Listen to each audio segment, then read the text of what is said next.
your best bet is to try and get from food and not megadose on supplements. Let me explain why.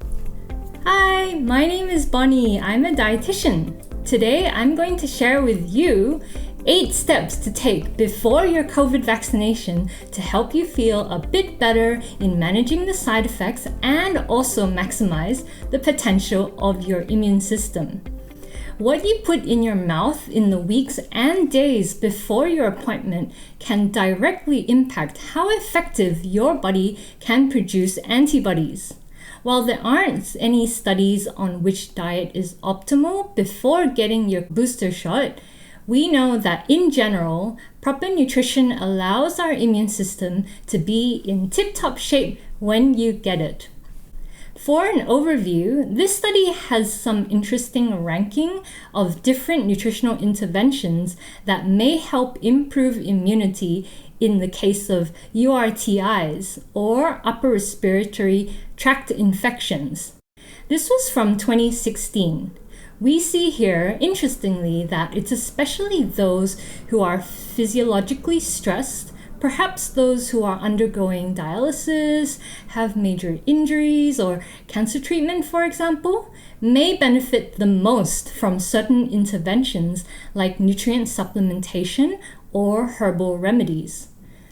Please don't go out to buy products that claim to so-called boost your immune system. There isn't one single food that can do so. Instead, try to achieve overall diet patterns that can optimize your immune response.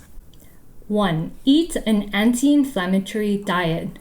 These are foods that are high in fiber and rich in antioxidants and healthy fats. So fill up on colorful foods from a variety of plant sources like pomegranate, spinach, eggplant, and curry leaves. Omega-3 fatty acids can help activate immune system cells, so load up on fish, seafood, walnuts, and flax or chia seeds. 2. Make sure you're getting enough vitamin B, selenium, and zinc in your diet. Vitamin D deficient individuals were found to have a subpar immune response after their flu vaccine. And I'm also sure that you would have heard of the research on how those with deficiency also suffered more severe COVID-19 symptoms. So where do you get this vitamin D from? Your skin makes it, so get adequate sun exposure. And you can also get some from food, including egg yolks, dairy, and fatty fish. The other nutrient is selenium, which your best bet is to try and get from food and not megadose on supplements. Let me explain why. This study was really interesting in that it found selenium fed to patients actually cause both beneficial and detrimental effects to the immune system after a flu shot. They added either 0, 50, 100, or 200 micrograms of selenium each day for 3 times a week to onions or yeast. Take note that the RDI of selenium is only 55 to 75 micrograms per day, so they were really supplementing way above the recommended. And interestingly, the group with 50 to 100 micrograms per day were the ones with the best T-cell responses and more power of CD8 cells to kill viruses. But at 200 micrograms, it actually reduced the number of CD8 cells. In other words, try to get the RDI of selenium, which is 55 micrograms, and not more or less. Great sources of selenium include whole grain, dairy, beans, meats, and seafood. The best source of selenium is the Brazil nut, but make sure you only eat 1 a day, as that already hits your RDI. If you really want to supplement, make sure you don't choose the megadose ones, but a supplement that is around 100% of the RDI. Zinc is another important mineral for your immune system. A study done in 1998 found that zinc helped hemodialysis patients increase their immune protection after flu vaccination. So where do you get zinc from? Luckily for you, it's somewhat similar to selenium, so meats, shellfish, nuts, and legumes are great sources. Does this mean you should take supplements?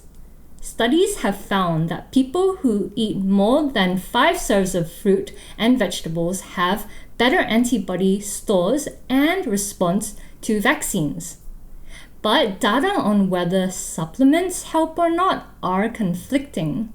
One trial found that elderly who received a nutritional supplement containing all the micronutrients and antioxidants had higher antibody levels after their flu vaccine. But another study found that micronutrient supplementation when you take the vaccine doesn't help much, especially for children. It's likely that those who are severely deficient, like the elderly or those with medical conditions that cause physiological stress, may benefit more from supplements than someone who's already eating well.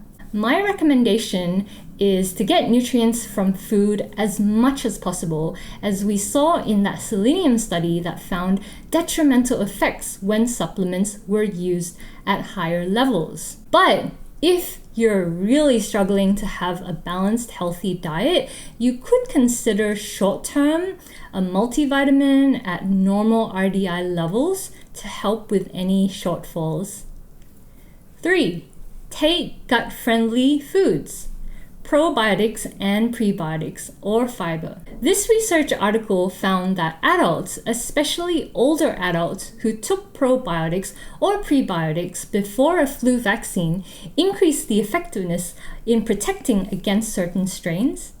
Now, I don't necessarily promote supplements, and food first is always best. But if you're struggling to eat enough fiber or probiotic-rich foods like yogurt, kefir, kimchi, or sauerkraut, then you could consider supplements as a second best substitute. 4. Avoid heavy drinking the day before your booster shot. Although having a moderate amount of alcohol may not make your shot less effective, drinking too much may just worsen side effects, and there's nothing worse than having a double hangover. Probably best to stay sober 24 hours before and after the shot. 5. Minimize processed and junk food. These can make your body more inflamed and may make it harder for your body to naturally heal.